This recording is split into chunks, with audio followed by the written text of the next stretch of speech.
हरे कृष्ण, राधे राधे। ब्रह्मा जी की आयु तथा युग आदि का कालमान, भगवान वराह द्वारा पृथ्वी का रसातल से उद्धार और ब्रह्मा जी के द्वारा रचे हुए विविध सर्गों का वर्णन। पुलस्त्य जी कहते हैं, राजन, ब्रह्मा जी सर्वज्ञ एवं साक्षात नारायण के स्वरूप हैं। वे उपचार से आरोप द्वारा ही उत्पन्न हुए कहलाते हैं। वास्तव में तो वे नित्य ही हैं। अपने निजी मान से उनकी आयु 100 वर्ष की मानी गई है। वह ब्रह्मा जी की आयु पर कहलाती है। उसके आधे भाग को परार्ध कहते हैं। 15 निमेष की एक काष्ठा होती है। 30 काष्ठाओं की एक कला और 30 कलाओं का एक मुहूर्त होता है। 30 मुहूर्तों के काल को मनुष्य का एक दिन रात माना गया है। 30 दिन रात का एक मास होता है और एक मास में 2 पक्ष होते हैं। 6 महीनों का एक अयन और 2 अयनों का एक वर्ष होता है। अयन 2 हैं, दक्षिणायन और उत्तरायण। दक्षिणायन देवताओं की रात्रि है और उत्तरायण उनका दिन है। देवताओं के 12,000 वर्षों के 4 युग होते हैं, जो क्रमशः सत्ययुग, त्रेता, द्वापर और कलयुग के नाम से प्रसिद्ध हैं। अब इन युगों का वर्ष विभाग सुनो। पुरातत्व के ज्ञाता विद्वान पुरुष कहते हैं कि सत्ययुग आदि का परिमाण क्रमशः 4, 3, 2 और 1,000 दिव्य वर्ष है। प्रत्येक युग के आरंभ में उतने ही 100 वर्षों की संध्या कही जाती है और युग के अंत में संध्यांश होता है। संध्यांश का मान भी उतना ही है जितना संध्या का। नृपश्रेष्ठ, संध्या और संध्यांश के बीच का जो समय होता है उसी को युग समझना चाहिए। वही सत्ययुग और त्रेता आदि के नाम से प्रसिद्ध है। सत्ययुग, त्रेता, द्वापर और कलयुग ये सब मिलकर चतुर्युग कहलाते हैं। ऐसे 1,000 चतुर्युगों को ब्रह्मा का एक दिन कहा जाता है। युगों तथा ब्रह्मा के दिन की वर्ष संख्या इस प्रकार समझनी चाहिए। सतयुग का मान 4,000 दिव्य वर्ष है। उसके आरंभ में 400 वर्षों की संध्या और अंत में 400 वर्षों का संध्यांश होता है। इस प्रकार संध्या और संध्यांश सहित सतयुग की अवधि 4,800 दिव्य वर्षों की है। इसी तरह त्रेता का युगमान 3,000 दिव्य वर्ष, संध्या मान 300 वर्ष और संध्यांश मान 300 वर्ष है। अतः उसकी पूरी अवधि 3,600 दिव्य वर्षों की हुई। द्वापर का युगमान 2,000 वर्ष, संध्या मान 200 वर्ष और संध्यांश मान 200 वर्ष है। अतः उसका मान 2,400 दिव्य वर्षों का हुआ। कलयुग का युगमान 1,000 वर्ष, संध्या मान 100 वर्ष और संध्यांश मान 100 वर्ष है। इसलिए उसकी आयु 1,200 दिव्य वर्षों की हुई। देवताओं का वर्ष मानव वर्ष से 360 गुना अधिक होता है। अतः मानव वर्ष के अनुसार कलयुग की आयु 4,32,000 वर्षों की, द्वापर की 8,64,000 वर्षों की, त्रेता की 12,96,000 वर्षों की तथा सतयुग की आयु 17,28,000 वर्षों की है। इनका कुल योग 43,20,000 वर्ष हुआ। यह एक चतुर्युग का मान है। ऐसे 1,000 चतुर्युगों का अर्थात 4 अरब 32 करोड़ वर्षों का ब्रह्मा का एक दिन होता है। राजन, ब्रह्मा के एक दिन में 14 मनु होते हैं। उनके समय का परिमाण सुनो। सप्तर्षि, देवता, इंद्र, मनु और मनु के पुत्र ये एक ही समय में उत्पन्न होते हैं तथा अंत में साथ ही साथ इनका संहार भी होता है। 71 चतुर्युग से कुछ अधिक काल का एक मनवंतर होता है। ब्रह्मा जी के एक दिन में 14 मनवंतर होते हैं। 71 चतुर्युग के हिसाब से 14 मनवंतरों में 994 चतुर्युग होते हैं, परंतु ब्रह्मा का दिन 1,000 चतुर्युगों का माना गया है। अतः 6 चतुर्युग और बचे 6 चतुर्युग का 14वां भाग कुछ कम 5,103 दिव्य वर्षों का होता है। इस प्रकार एक मनवंतर में 71 चतुर्युग के अतिरिक्त इतने दिव्य वर्ष और अधिक होते हैं। यही मनु और देवताओं आदि का समय है। इस प्रकार दिव्य वर्ष गणना के अनुसार 8,52,000 वर्षों का एक मनवंतर होता है। महामते, मानव वर्षों से गणना करने पर मनवंतर का कालमान पूरे 30,67,20,000 वर्ष होता है, इससे अधिक नहीं। इस काल को 14 गुना करने पर ब्रह्मा के एक दिन का मान होता है। उसके अंत में नैमित्तिक नाम वाला ब्रह्म प्रलय होता है। उस दिन भूलोक, भुवरलोक और स्वर्गलोक संपूर्ण त्रिलोकी दग्ध होने लगती हैं और महरलोक में निवास करने वाले पुरुष आँच से संतप्त होकर जनलोक में चले जाते हैं। दिन के बराबर ही अपनी रात बीत जाने पर ब्रह्मा जी पुनः संसार की सृष्टि करते हैं। इस प्रकार पक्ष, मास आदि के क्रम से धीरे धीरे ब्रह्मा जी का 1 वर्ष व्यतीत होता है तथा इसी क्रम से उनके 100 वर्ष भी पूरे हो जाते हैं। 100 वर्ष ही उन महात्मा की पूरी आयु है। भीष्म जी ने कहा, महामुने, कल्प के आदि में नारायण संज्ञक भगवान ब्रह्मा ने जिस प्रकार संपूर्ण भूतों की सृष्टि की, उसका आप वर्णन कीजिए। पुलस्त्य जी ने कहा, राजन, सबकी उत्पत्ति के कारण और अनादि भगवान ब्रह्मा जी ने जिस प्रकार प्रजा वर्ग की सृष्टि की, वह बताता हूँ, सुनो। जब पिछले कल्प का अंत हुआ, उस समय रात्रि में सोकर उठने पर सत्व गुण के उद्रेक से युक्त प्रभु ब्रह्मा जी ने देखा कि संपूर्ण लोक सूना हो रहा है। तब उन्होंने ये जानकर कि पृथ्वी एकार्णव के जल में डूब गई है और इस समय पानी के भीतर ही स्थित है, उसको निकालने की इच्छा से कुछ देर तक विचार किया। फिर वे यज्ञ में वराह का स्वरूप धारण कर जल के भीतर प्रविष्ट हुए। भगवान को पाताल लोक में आया देख पृथ्वी देवी भक्ति से विनम्र हो गईं और उनकी स्तुति करने लगी। पृथ्वी बोली, भगवान, आप सर्वभूत स्वरूप परमात्मा हैं, आपको बारंबार नमस्कार है। आप इस पाताल लोक से मेरा उद्धार कीजिए। पूर्व काल में मैं आपसे ही उत्पन्न हुई थी। परमात्मा, आपको नमस्कार है। आप सबके अंतर्यामी हैं, आपको प्रणाम है। प्रधान और व्यक्त आपके ही स्वरूप हैं, काल भी आप ही हैं, आपको नमस्कार है प्रभु। जगत की सृष्टि आदि के समय आप ही ब्रह्मा, विष्णु और रुद्र रूप धारण करके संपूर्ण भूतों की उत्पत्ति, पालन और संहार करते हैं। यद्यपि आप इन सबसे परे हैं। मुमुक्षु पुरुष आपकी आराधना करके मुक्त हो परब्रह्म परमात्मा को प्राप्त हो गए हैं। भला आप वासुदेव की आराधना किए बिना कौन मोक्ष पा सकता है?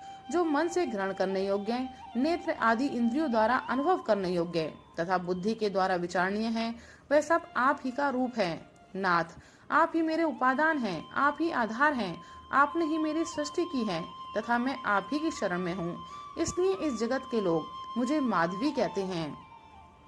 पृथ्वी ने जब इस प्रकार की स्तुति की, तब उन परम कांतिवान भगवान धरणीधर ने घर घर स्वर में गर्जना की।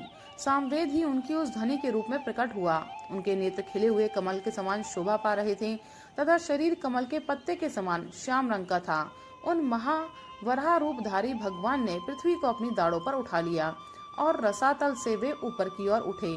उस समय उनके मुख से निकली हुई सांस के आघात से उछले हुए उस प्रलयकालीन जल ने जनलोक में रहने वाले सनंदन आदि मुनियों को भिगोकर निष्पाप कर दिया। निष्पाप तो वे थे ही, उन्हें और भी पवित्र बना दिया। भगवान महावराह का उदर जल से भीगा हुआ था। जिस समय वे अपने वेद में शरीर को कपाते हुए पृथ्वी को लेकर उठने लगे, उस समय आकाश में स्थित महर्षिगण उनकी स्तुति करने लगे। ऋषियों ने कहा, जनेश्वर के भी परमेश्वर केशव, आप सबके प्रभु हैं। गदा, शंख, उत्तम, खड्ग और चक्र धारण करने वाले हैं। सृष्टि, पालन और संहार के कारण तथा ईश्वर भी आप ही हैं। जिसे परम पद कहते हैं, वह भी आपसे भिन्न नहीं है। प्रभु, आपका प्रभाव अतुलनीय है। पृथ्वी और आकाश के बीच जितना अंतर है, वह सब आपके ही शरीर से व्याप्त है। इतना ही नहीं, यह संपूर्ण जगत भी आपसे व्याप्त है। भगवान, आप इस विश्व का हित साधन कीजिए। जगदीश्वर, एकमात्र आप ही परमात्मा है, आपके सिवा दूसरा कोई नहीं है। आपकी ही महिमा है जिससे यह चराचर जगत व्याप्त हो रहा है।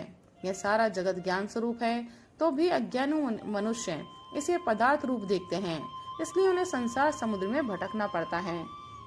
परंतु परमेश्वर, जो लोग विज्ञान वेदता है, जिनका अंतःकरण शुद्ध है, वे समस्त संसार को ज्ञान में ही देखते हैं, आपका स्वरूप ही समझते हैं। सर्वभूत स्वरूप परमात्मा, आप प्रसन्न होइए।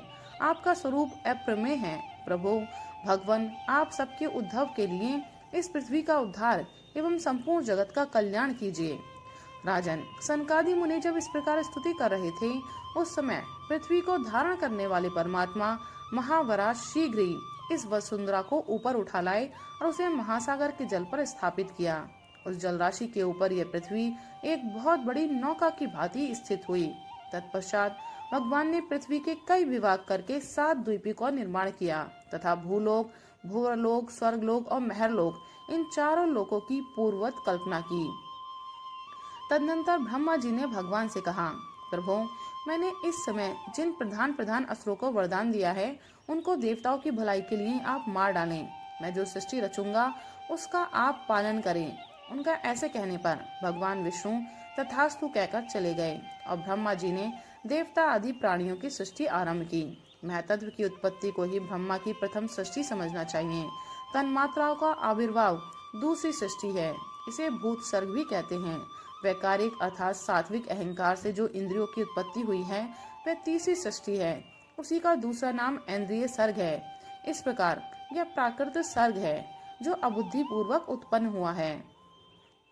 चौथी सृष्टि का नाम है मुख्य सर्ग। पर्वत और वृक्ष आदि स्थावर वस्तुओं को मुख्य कहते हैं। तिर्क्य स्त्रोत कहकर जिनका वर्णन किया गया है वे पशु पक्षी कीट पतंग आदि ही पांचवी सृष्टि के अंतर्गत हैं। उन्हें तिर्यक योनि भी कहते हैं।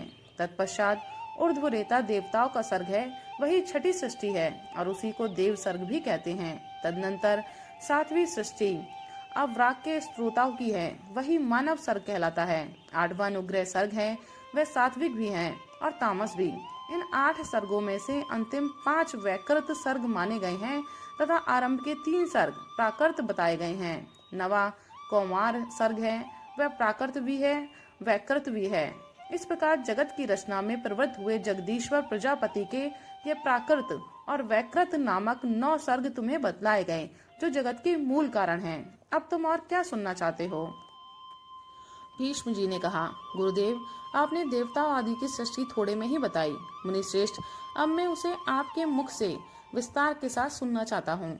पुलस्त्य जी ने कहा, राजन, संपूर्ण प्रजा अपने पूर्वकृत शुभाशुभ कर्मों से प्रभावित रहती है। अतः प्रलय काल में सबका संहार हो जाने पर भी वे उन कर्मों के संस्कार से मुक्त नहीं हो पाती।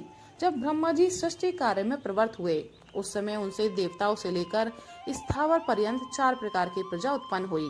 वे चारों ब्रह्मा जी के मानसिक संकल्प से प्रकट होने के कारण मानसी प्रजा कहलाई। तदनंतर प्रजापति ने देवता, असुर, पितर और मनुष्य इन 4 प्रकार के प्राणियों की तथा जल की भी सृष्टि करने की इच्छा से अपने शरीर का उपयोग किया। उस समय सृष्टि की इच्छा वाले मुक्तात्मा प्रजापति की जंघा से पहले दुरात्मा असुरों की उत्पत्ति हुई। उनकी सृष्टि के पश्चात भगवान ब्रह्मा ने अपनी आयु से इच्छानुसार पक्षियों को उत्पन्न किया।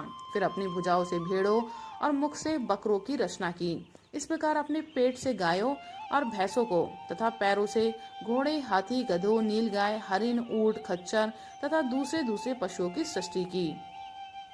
ब्रह्मा जी की रोमावलियों से फल, मूल तथा भांति भांति के अन्नों का प्रादुर्भाव हुआ।